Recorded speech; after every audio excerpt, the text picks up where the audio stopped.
Hey, I'm Steve Benoit here at my model car hideout in Massachusetts with one of my favorite model cars, the AMT Ramcharger 65 Dodge Coronet 500 hardtop race hemi. What? Well, here's the thing. It's a great model kit, AMT. And again, AMT and MPC collaborated on this kit right here. It's a great model from the day. Find one of these complete, $500, and if the decals are in it, good luck. And it's a great example right here. Something about this that's very realistic is the fact that the instruction sheets tell you how to build the car, showing how to paint it, how to tape off the stripes. And in fact, the decal sheet has Ramcharger's logos. In fact, the roof stripes are decals. If you're really good, you can paint them, but otherwise just go for the decals. And this car is based on an A990. What that means is single exhaust, and AMT even tooled the cross-flow muffler at the back of the car right there. Very realistic right there. Now here's the thing, most people say the Ramchargers, they had altered wheelbase cars in 1965, right? The funny cars, right here, the first funny cars, hard tops, race hemis, right? There it is. Well, actually, the NHRA said, no way, that's not legal. So what happened was the Ramchargers and other racers went to Phoenix, Arizona to the AHRA Winter National, the Beeline, in 1965. And meanwhile, for the Winter Nationals, Dodge and Plymouth whipped up some hardtops with race heavy power. And there's one right there, in that picture right there at Pomona. And I think it was beat by an overhead cam Mustang, a factory car. But again, there it is, proof positive that the hardtop race heavy did indeed, the standard wheelbase, exist. And that box picture illustration right there actually represents a run between Color Me Gone, Roger Lindberg, and the Ramcharger. Both those cars, hardtops, race hemi hardtops. There they are. And again, I love these model kits, and the detail on these things is pretty good. One thing is Mobius came out with a really cool altered wheelbase car, and this is the exhaust system from it. And they also remedied or replicated the exhaust, the single exhaust on the A990 cars right here, and the exhaust manifolds on these things are nice replicas of the original race hemi stuff. These are tube steel headers with a cast iron flange. And again, hats off to Mobius for knocking it out of the park with standard wheelbase and altered wheelbase 65 Dodge and Plymouth replicas. And one thing about these is they're realistic, but there's a couple of details about them that I would like to correct. And again, the exhaust manifolds. Again, this is Mobius. Well, Johan also did a race hemi back in the 60s. And here it is right here, a little more realistic. Orange plastic is kind of goofy. It's a Johan thing. Paint them silver, black, whatever you want. But again, the manifolds are similar, but not the same. Johan kind of did a better job. With that said, let's move on to the exhaust system. Now, this is a Max Wedge exhaust manifold, or exhaust system right here. And got the manifolds correct. That's nice. And the undercar uncappable exhaust. Beautiful stuff right here. Correctly rendered in 1/25 scale. Once again, Mobius rocking it out of the park here in 2020, the 21st century, just great stuff. Another thing about Mobius models is basically one thing I love, the tree, the chrome trees, and everything from the Ramchargers, altered wheelbase cars to this standard wheelbase Dodge Coronet come with a chrome tree with excellent torque thrusts and Hillborn injection. Crazy thing is, I guess one parts tree was similar to create and not have to pick apart on the assembly line. But you get these things; these trees are in them, even at the carbureted cars. But I take these things, I put them in oven cleaner, strip the chrome off, and then decorate them with more appropriate aluminum and titanium or aluminum finishes on these things. So Mobius, once again, these are in all of these 64 and 65 Dodge and Plymouth cars, standard wheelbase or funny cars. They're here. Extra bonus parts. They're not listed on the box, but they're in every kit. Kind of cool. You get your money's worth in these models. And getting back to Johan, when it comes to Max Wedge cars, the 1964 Dodge and Plymouth Wedge cars had these excellent manifolds. If you know your Max Wedge history, the final go-round of the Max Wedge, they had these tri-Y headers, cast iron, massive things. Most racers took these things off, but here they are rendered in 1/25 scale, very realistic, kind of goofy, looks like a bowl of spaghetti, but these are correct. And Johan must have had a factory insider. He had access to actual cars, so there's a very high level of realism on these things. And getting back into Johan land, the 64 Dodge and Plymouth, when you build it with the Max Wedge, the race, here's the fender wall headers, which are beautiful. They go right to the inside of the fender. These are nice replicas of the Ramchargers. Ramchargers actually made headers for a while, and these are them right here, fender wall headers, nicely rendered. These are sometimes seen in chrome in certain Johan kits from 1964, and good stuff right there. And moving along, Johan did a number of Chrysler 300 letter cars. This is the long ram system right here from 1963 or 4. And here's the long ram manifolds right here. Now, two versions of this. This one here is the carburetor is kind of molded in. It's a Carter AFB. There it is. A second version of this thing came out, similar basic, size of the Rams, but you can see a hole. This takes a Carter AFB that goes right here. So basically, this comes in like the 65 Chrysler 300, and the 68 Chrysler 300 also has these long ram manifolds. Not factory correct, but these are really nicely rendered stuff. And again, Johan really knocked it out of the park. Another place where Johan rocks it out of the park is air cleaners.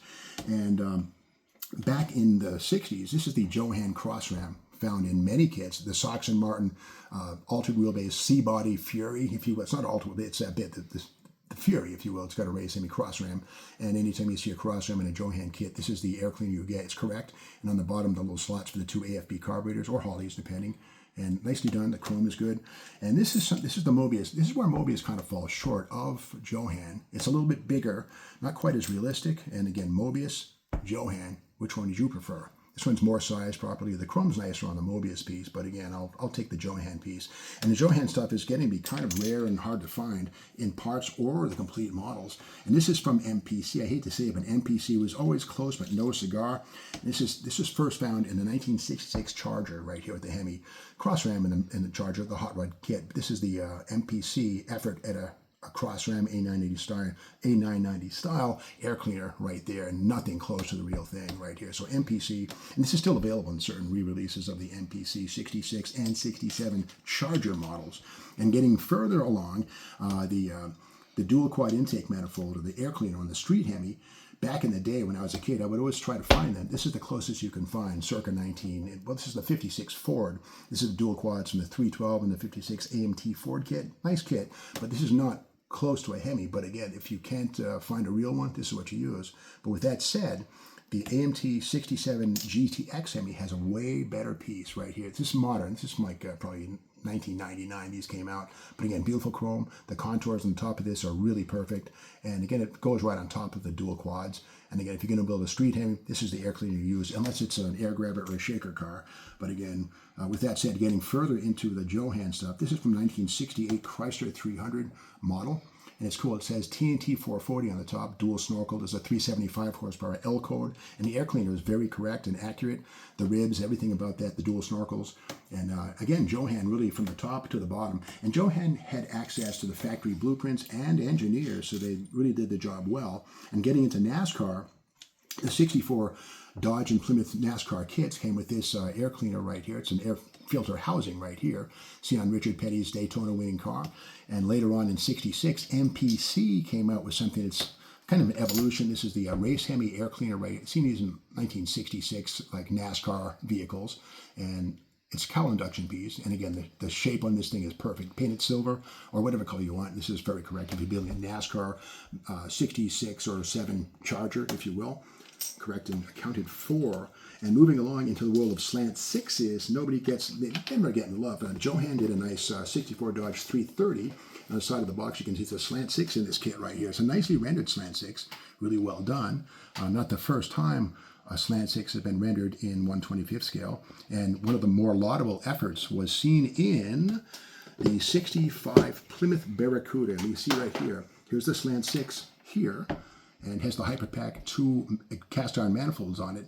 And furthermore, it's an aluminum block. If you look at this side of the block right here, you can see that's the side of the block that's specific to the aluminum block right there. The iron blocks had core plugs and very different flat face, but kind of cool. AMT knew enough to put an aluminum block slant six in the Barracuda model. In fact, the Dodge Dior dream car thing, the Bill Cushenberry car, the Alexander Brothers, Dodge Dior also has an aluminum slant six in it. So weird stuff. If you're a slant six geek like me, I love them too. That's what you want to look for. And little details like that go a long way. And again, this model right here is a great example of, it's not a Mobius, but Lindberg did a really good job on these kits right here. There's also a race Hemi version of this. I believe it's the Color Me Gone, or the Maverick, the Bill Maverick's car. And it's well done. There's a Ram Chargers one too. Single headlight grills with the race Hemi. One thing I don't like about Lindberg boxes is this. They're kind of a one-piece deal. It's kind of goofy. But also Lindberg did a slant six, and here it is here. It's an iron block. You can see it's just standard engine with the standard one-barrel manifold. You know, nice bunch of pieces and parts. Standard single snorkel air cleaner right there. Present and accounted for. There's also a 383 in this thing. 3-speed or 4-speed manual or automatic. You choose. They're in the box. So again, a lot of good parts in this kit. And the 64 Dodge and Plymouth by Lindberg is a worthy contender to the Mobius kits. And again, these are sedans, kind of a cool thing. There's also a hardtop version, but the sedan is the one people seem to like, the 330. And again, the box is weird, but anyway, but a great model. You can still find these things. They're readily available. Lindberg, of course, goes way back. They kind of were like the Edsel of the model kit makers, but they're still alive. Round 2 owns Lindberg now, and they're alive and well, making fresh stuff. And then getting back into the world of model kits, of course, we have the Mobius stuff here. Once again, these are fantastic kits. And again, on the side of these boxes, they all have this little CR thing right here. And of course, the trademark licensing fee paid to Chrysler Corporation for the use of the Dodge term and the Hemi word. So with that said, the lawyers have been in place, as they should be, to make sure things are done according to the law. So that's the story. Oh, one more thing. I always forgot this. The Polar Light 65 Coronet right here. It's a Coronet 500. Nice model. Pre-painted from the factory. Available in either red or this cream color right here. Good chassis detail. It's kind of a snap. Well, it's not a snap together, but it's basically, it's nice. It has a 383, a big block, if you will. Max wedge exhaust. I think a max wedge in this too. It's not correct for the car, but it's okay. But a good little model. Pre-painted if you don't want to get the spray can going on. And there's other ones. A Pontiac GTO in this series. Kind of cool. So again, 65 Coronet, and it has nothing to do with the AMT kit. This is the granddaddy of all these things right here. Also available as a promo back in the day. But again, MPC did the tooling on these things. If you look under like any MPC, like Superbird, or not Superbird, but the Chargers from the 1960s, the Coronet, did the same chassis as this thing. If you look at the firewall, the single pop master cylinder, power booster, same out of this thing here. So that same chassis was used all up to the Dukes of Hazzard Charger models of the late 1980s, or 70s, 81, 82, the Dukes of Hazzard. Same chassis was used in those. It started here in 1965, designed by MPC, marketed by AMT. What a complex world we live in as modelers. Well, thanks for watching this video. Stay tuned for more Modeling with Steve here in Massachusetts.